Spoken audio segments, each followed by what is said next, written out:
Bonjour à tous, j'espère que vous allez bien, que vous avez passé deux excellentes semaines et faites de magnifiques lectures, car c'est plus ou moins mon cas. On se retrouve mi-novembre, alors que il n'y a quasi plus une feuille qui tient dans les arbres. Toutes les belles couleurs sont parties, on attend avec impatience la première neige. Je rigole, mais on peut quand même être chanceux parce que à même époque, il y a certains hivers, on avait déjà de la neige depuis au moins 15 jours, 3 semaines. Donc voilà. Donc c'est ça, mi-novembre, je vais vous faire un petit update lecture. Il y a trois bouquins à vous présenter, trois genres différents, avec en plus deux petits graphiques de manga. Donc sans plus attendre, bienvenue sur Bouquin d'étoiles. Générique.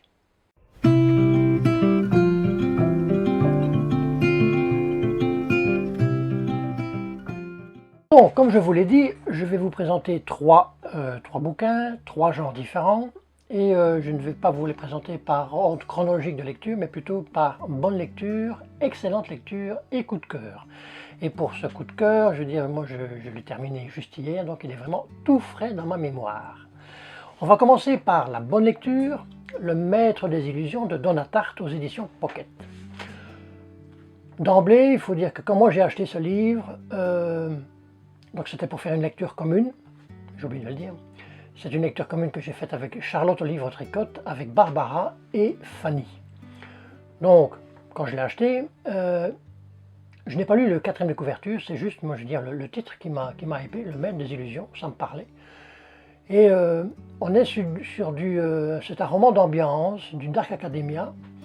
On va suivre, le héros du livre, qui s'appelle Richard, qui est un étudiant qui est dans la vingtaine d'années, et qui va intégrer cette université de London, dans le Vermont, l'État du Vermont aux États-Unis. Et il va participer dans une classe, donc il va s'inscrire dans une classe assez particulière, qui est dirigée par un professeur de grec, Julian. Et donc il va intégrer cette classe où il n'y a pas beaucoup d'élèves, ils sont je crois 5 avec lui, 5 ou 6. Et donc on va assister, c'est un roman, comme j'ai dit, d'ambiance, mais une ambiance assez lourde, assez malsaine. Elle n'est pas malsaine dès le début, mais quand même assez pesante, dans le sens que cette classe est assez particulière. Les élèves sont quelque part fuck de duck, comme je dirais, assez particulier.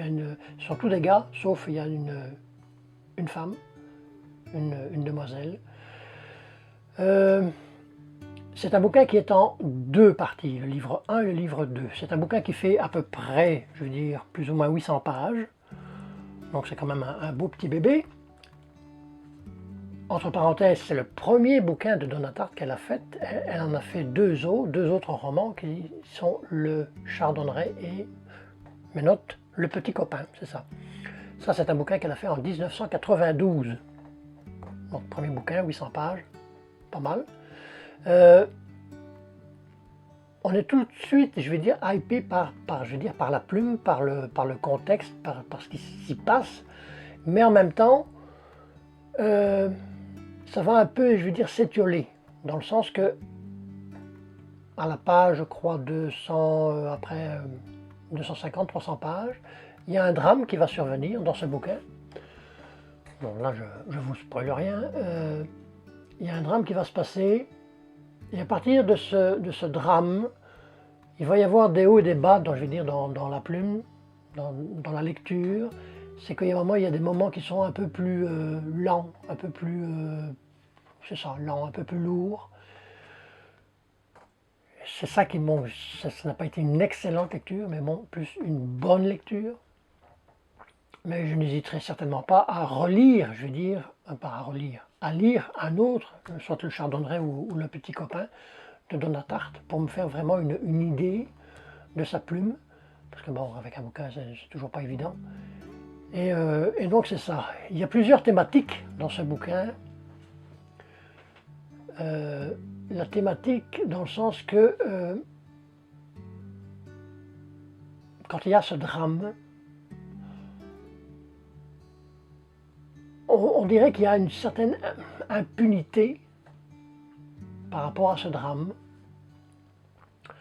Et on se demande quoi? On se demande est-ce qu'il va y avoir justice ou pas. Bon, c'est un peu troublant. Et puis je veux dire, il y a quand même aussi, je veux dire, il y a des, bon, c'est pas vraiment des thématiques, mais il y a vraiment des faits, je veux dire, des comportements qui sont, comme je dis, what the fuck, c'est vraiment, c'est assez étrange, mais en même temps, c'est assez, c'est ça, étrange, perturbant. Donc, pour moi, ça a été une très bonne lecture au début. Mais après, bon, comme je dis, ça s'étiole, ça devient une bonne lecture. Ce que je parlais tantôt dans le Vermont, quand il y a toujours, ça que je vois assez souvent, c'est qu'il y a des histoires assez rocambolesques, assez, je veux dire, épeurantes. C'est souvent dans le Vermont, dans le Maine, dans le Vermont, donc pas très loin d'ici.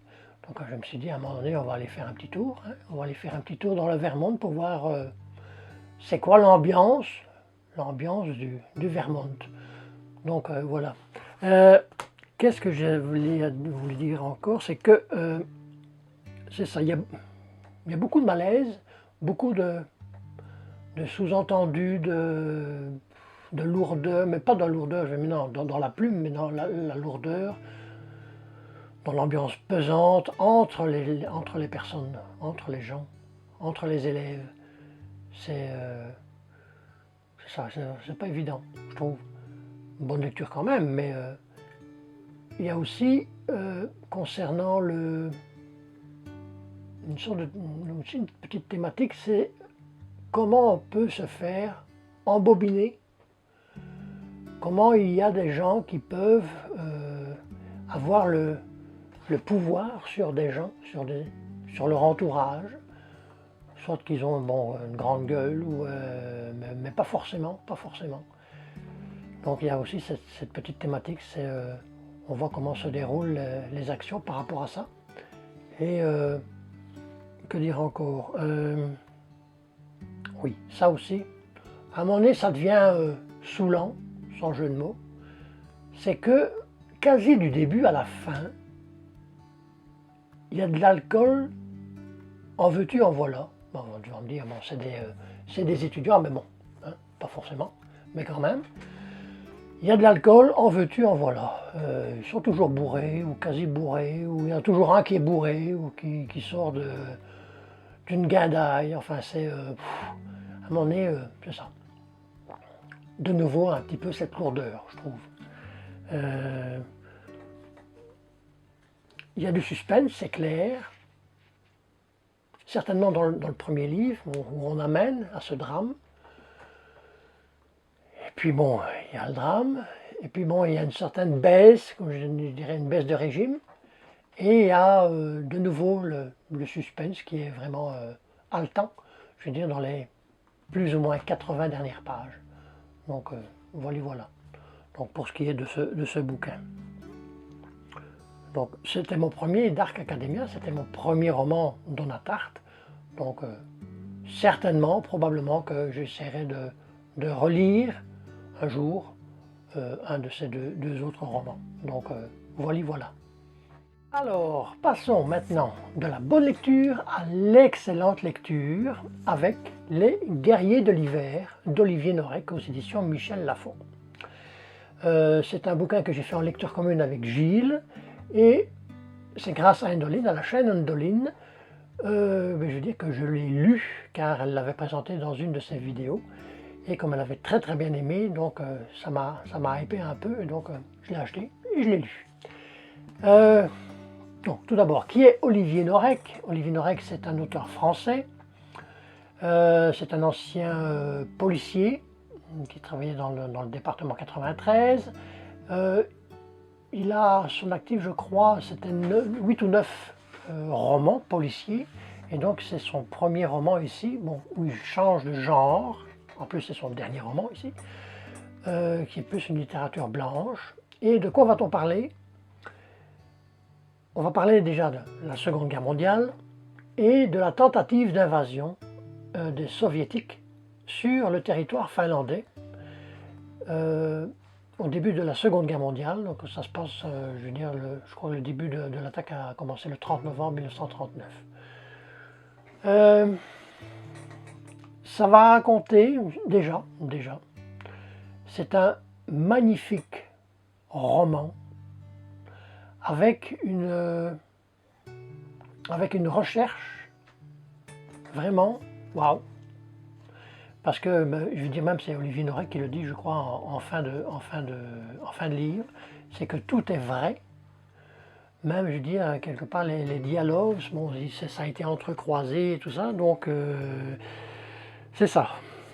C'est vraiment, ça montre plusieurs aspects, parce que bon, Seconde Guerre mondiale, on connaît, mais ça montre vraiment plusieurs aspects. Déjà, l'Union soviétique, à ce moment-là, est gouvernée par Staline, le cher Staline. Et il faut savoir aussi que, à cette époque-là, je crois que la Finlande était un tout jeune pays, parce que avant d'avoir son indépendance, elle faisait partie de la Grande Russie. C'était un duché de la Grande Russie, je crois que sous Alexandre II. Et donc, Staline décide, je veux dire, de reprendre ce territoire qui appartenait avant à la Russie. Et connaissant ce bon cher Staline, il va inventer, lui et je veux dire son entourage, son fameux ministre, je crois que c'est ministre de la Défense, enfin je ne sais plus, ministre des Affaires étrangères je crois, enfin je ne sais plus, Molotov. Staline va essayer, je dis bien essayer, il va essayer d'envahir ce grand territoire quand même, qui est la Finlande, bon, certainement moins grand que la Russie, mais et on voit tout d'abord vraiment le rapport de force qu'il y a entre l'Union soviétique et la Finlande, certainement au point de vue militaire, au point de vue armement. C'est l'ogre contre le petit poucet. Ils n'ont quasi pas d'armée de métier en Finlande. C'est à peine si, oui, ils vont aller réquisitionner tous les hommes possibles, les paysans, c'est à peine s'ils ne vont pas combattre avec leurs fourches. Mais face à l'armée de métier qui est, je veux dire, l'Union soviétique à l'époque. Et donc, et en même temps, donc ça raconte cette drôle de guerre entre ces deux pays, et on va faire connaissance il s'appelle Simo Aya, j'avais déjà eu des difficultés la vidéo précédente, donc on va stopper là, qui est un tireur d'élite finlandais et qui va devenir une véritable légende dans son pays, une légende vivante. D'ailleurs, à l'heure actuelle, c'est toujours le tir. Bon, je veux dire, c'est quelque part un triste record, mais c'est le tireur d'élite qui a le plus de morts à son actif. Il dépasse les 500. Et donc voilà, ça va raconter le courage de ces Finlandais, parce qu'il faut vous dire que, bon, là je ne vais pas trop spoiler l'histoire, mais quand on voit la Finlande et quand on voit la Russie, du point de vue géographique, mais la Russie, je veux dire, l'Union soviétique, hein, bon, la Russie, l'Union soviétique va attaquer sur 3 fronts. Le front, je veux dire, plus ou moins arctique, je veux dire, au niveau de Leningrad, Saint-Pétersbourg, et je veux dire plus ou moins au milieu du territoire, je veux dire, de la frontière, sur 3 fronts, et ils vont essayer, ils vont bombarder nuit et jour des milliers et des milliers de tonnes de bombes. Helsinki va être littéralement rasé, même plusieurs villes vont être carrément rasées, mais ça montre, je veux dire, ce bouquin montre vraiment le courage et la persévérance de ces Finlandais, et je veux dire, en même temps, l'étonnement du soldat russe, mais également des généraux, qui, encore de nouveau, sous Staline, savent bien que si c'est pas du goût du dirigeant soviétique, ben, ils vont se retrouver avec une balle dans la tête, tous généraux qui sont. Donc ça montre cette, je veux dire, cette épopée, on peut dire vraiment une épopée au point de vue de la Finlande, de tous ces gens, même de ces femmes à l'arrière, qui vont donner de leur vie, c'est clair, parce que je ne sais plus combien de morts il y a eu, mais c'est quand même énorme dans les deux camps. Et donc voilà. Qu'est-ce que je pourrais dire encore, c'est que je ne vais pas dire qu'il y a des thématiques. Bon, la guerre reste la guerre, et puis c'est ça. Une guerre n'en rachète pas une autre, c'est clair, mais on voit quand même la mauvaise foi, vraiment, la mauvaise foi de ce Staline qui veut engloutir cette Finlande sur 10 jours, ça va être fait, et puis qui voit que ça stagne. Mais en même temps, de dire, oui, que sont-ils prêts à faire, à dire des mensonges pour, je veux dire, accaparer un pays, pour s'emparer d'un pays, encore aujourd'hui. Je crois que c'est de tout temps, Là, je vais faire attention à ce que je dis par rapport à YouTube, parce que la dernière fois, j'ai eu une petite remontrance, bon, pas rien de grave, mais parce que j'avais utilisé certains termes, donc je ne vais pas les réemployer, mais j'avais dit que bon, nous sommes dirigés par des en collier en cravate. Je n'ai pas dit le terme. Je ne veux pas avoir de nouveau de petits cartons rouges, ou plutôt cartons jaunes, mais c'est ça.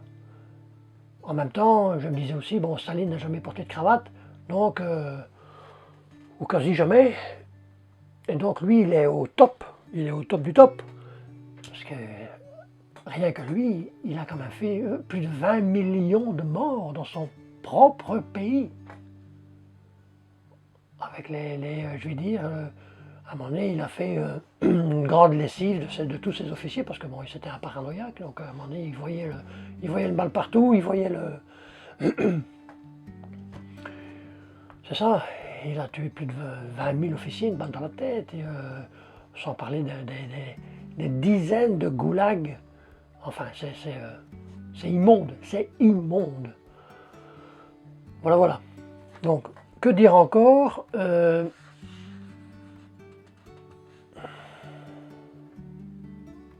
Je suis vraiment étonné, parce que, je veux dire, en fin de bouquin, il y a je crois il y a 2 ou 3 cartes, bon, qui montrent, je veux dire, on va pas dire l'avancée des soviétiques, parce que bon, ils n'ont pas été très loin, mais et puis bon, je veux dire des photos, je veux dire des principaux protagonistes, tant russes que finlandais. Donc voilà, ça c'était. Mais je veux dire, la recherche historique, elle est vraiment magnifique.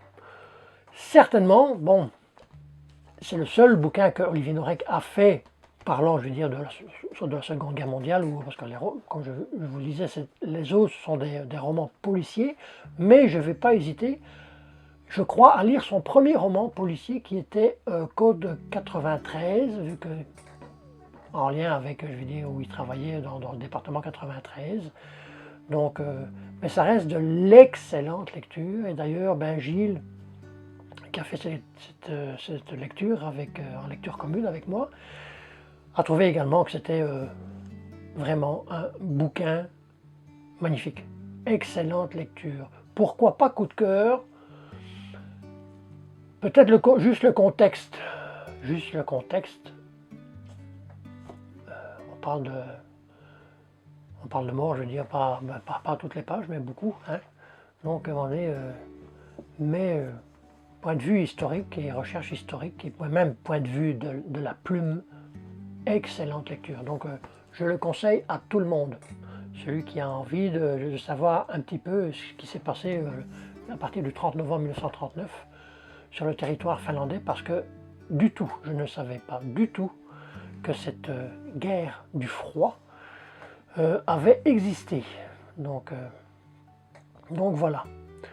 Alors, passons de l'excellente lecture au coup de cœur. Le coup de cœur que je viens juste de terminer, c'est Les femmes du bout du monde de Mélissa d'Acosta aux éditions Albin Michel.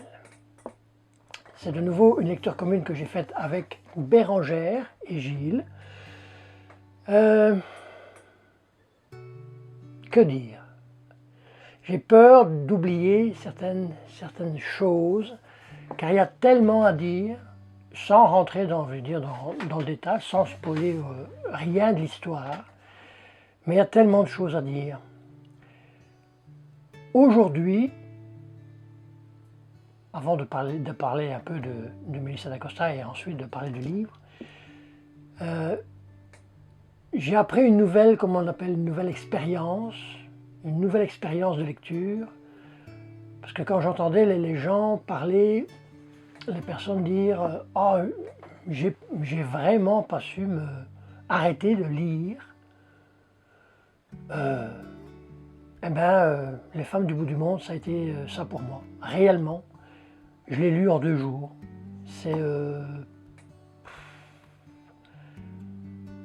en parlant de Mélissa d'Acosta, il y a dans la lecture commune Gilles. Et là, je vais reprendre, je crois, les termes de ce que tu as dit de Mélissa d'Acosta, c'est que c'est une autrice caméléon, je crois que tu as dit, parce que là, c'est le 2e roman que je suis en train que j'ai lu. Le premier, c'était il y a un mois et demi, c'était les lendemains. Et je crois que c'est pas fini, qu'elle va encore nous surprendre, parce qu'avec, paraît-il, la déchirure que j'ai entendue, la déchirure, c'est de nouveau un autre contexte, c'est de nouveau comme une autre sorte d'ambiance, peut-être de plume en même temps. Mais moi, ce qui me fascine chez Mélissa d'Acosta, c'est que moi, je retrouve la plume de Diana Gabaldon, qui a écrit Outlander. Bon, l'histoire n'a strictement rien à voir, rien du tout, mais juste la plume. Diana Gabaldon, Mélissa d'Acosta, elles peuvent parler de tout. Elles peuvent parler de tout, et ça va rester d'une fluidité, je dis exceptionnelle. C'est trop dans l'exagération des mots, mais sérieusement, là je l'ai lu en 2 jours. Je l'ai dégommé, comme on dit.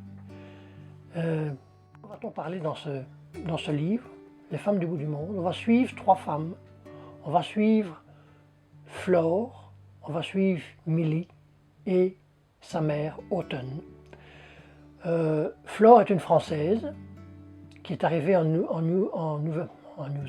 Nouvelle-Zélande, qui, entre parenthèses, s'appelle en langue maori Aotearoa. C'est magnifique. Et on va la retrouver dans un camping que ces deux femmes, donc la mère et sa fille, Millie et Autumn. Autumn, c'est la mère. Et elle va être comme une, comment on appelle ça encore, les whoopers. Elle va être une sorte de whooper, dans le sens que pour, je veux dire, le couvert et le logis, elle va travailler 4 heures gratis dans ce camping. Et tout le bouquin, ça va être, bon, il y aura certaines, comment je vais dire, certaines péripéties, certaines actions qui vont arriver à gauche et à droite, mais je veux dire, dans l'ensemble, ce livre va montrer ce triangle de ces 3 femmes, où il y a, je vais dire, beaucoup d'émotions qui va arriver. Je veux dire, au début, ben, je dis, elles sont un peu froides, bon, forcément, elles ne se connaissent pas. Enfin, je veux dire, elles ne connaissent pas la française. Et en même temps, on voit ces 3 femmes qui vont s'apprivoiser en même temps. Qui vont s'apprivoiser et d'un autre côté, il y a une certaine lourdeur, une certaine noirceur dans ce roman qui apparaît. Autant je dis, bon, au point de vue de la française, je veux dire, la noirceur est un peu plus, je veux dire, proéminente, un peu plus marquée que, je vais dire, par rapport à la relation entre la mère et la fille. Mais il y a quand même certains, ou s'il n'y a pas de la noirceur, il y a comme des non-dits, enfin bon, et on va voir au fur et à mesure de ce roman, ces 3 femmes qui vont s'ouvrir l'une à l'autre. C'est vraiment génial.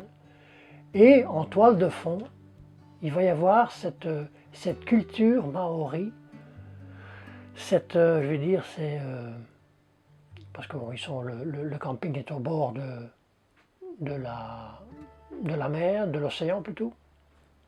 Parce qu'ils sont, je veux dire, ils sont au sud de la Nouvelle-Zélande. Donc, plus bas, derrière cet océan, ben, je veux dire, c'est l'Antarctique. Et on va faire connaissance avec la faune, la flore, avec certaines pratiques maoris. Comme le mariage, comme bon, certaines coutumes, je veux dire, mythes ancestraux. C'est vraiment génial. Et tout ça d'une fluidité, mes amis. Si vous n'avez jamais lu Les femmes du bout du monde, si vous n'avez jamais lu du Melissa d'Acosta, essayez. Essayez. Je ne dis pas d'essayer avec Les femmes du bout du monde ou un autre, parce que des fois on est hypé plus par un titre ou par un autre, mais moi ça a été vraiment le coup de cœur. C'est, je crois, avec, je reprends l'histoire d'Edgar Sautel, de David Wroblowski, c'est mon 2e grand coup de cœur. Je me demande si même il ne supplante pas David Wroblowski. C'est mon premier roman 2024, je crois. Ça peut encore changer, il ne reste pas long, mais ça peut encore changer. Mais j'ai pas l'impression, franchement j'ai pas l'impression. Il y a que dire encore, parce que j'ai pas envie de laisser rien sur le plancher. Il y a attendez, je reprends les notes. Il y a aussi les termes. Elle prend des fois juste le temps d'expliquer un terme, je veux dire vraiment dans le texte, les termes maoris. C'est vraiment génial, je trouve. Mais c'est toutes ces émotions qui passent à travers ces 3 femmes, qui est complètement génial. j'avais dit en lecture commune qu'il y a quasi toutes les émotions passent dans ce triangle, toutes les émotions.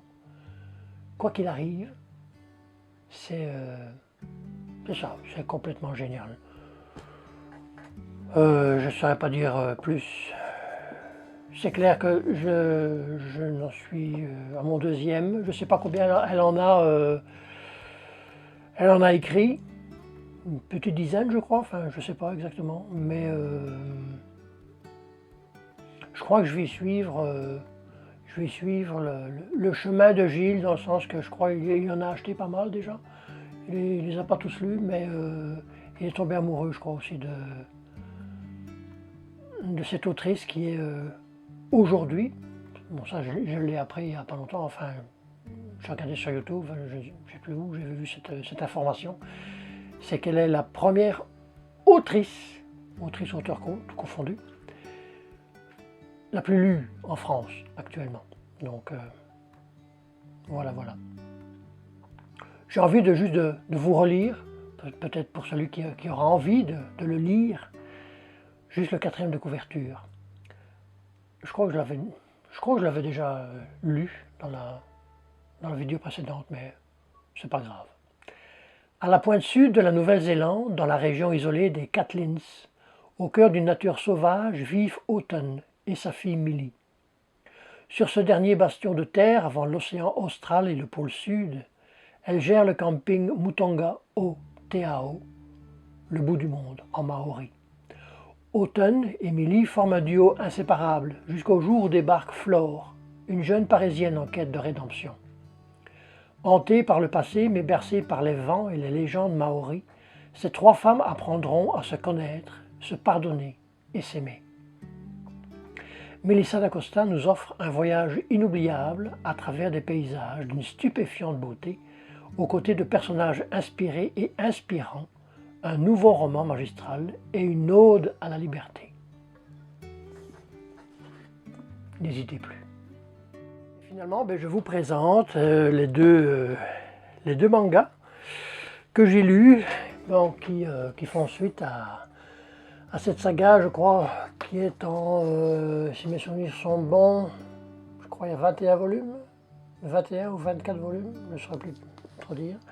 Là, j'en ai actuellement, je me retourne, j'en ai 15, donc il m'en resterait, je crois que c'est 21, il m'en reste 6 à acheter. C'est toujours de la bonne lecture, avec donc Les Enfants de la Baleine, c'est de Abi Umeda, aux éditions Glénat. Là, j'ai fait le tome 9 et 10. Donc on est quasi à la moitié. Toujours un magnifique dessin, un magnifique dessin très, comment je dis, très poétique pour moi. C'est juste les couvertures, c'est magnifique.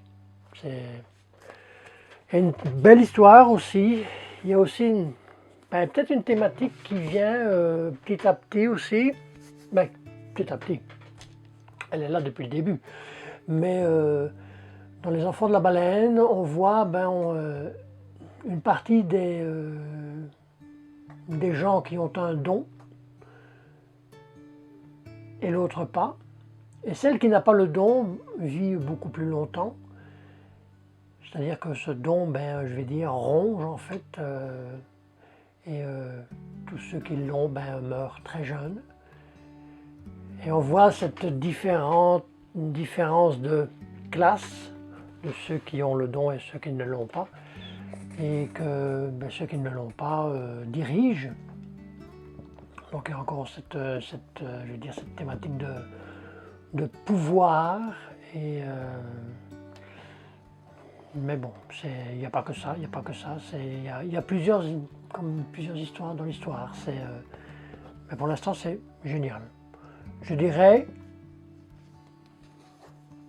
pour moi, ce manga, pour l'instant, c'est de l'excellente lecture. C'est pas coup de cœur comme je veux dire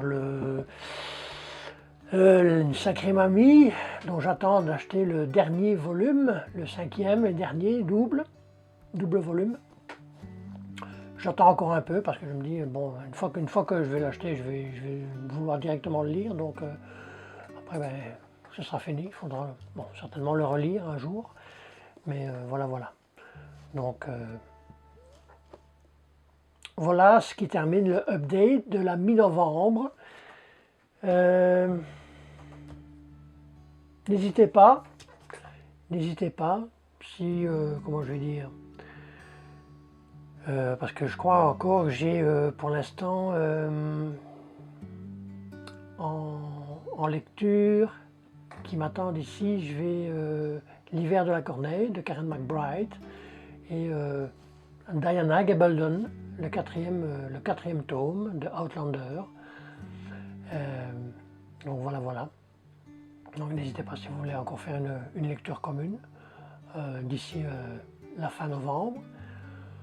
Donc ben, en attendant, je vous souhaite de très très bonne lecture. La semaine prochaine, ce sera, à mon avis, un book haul.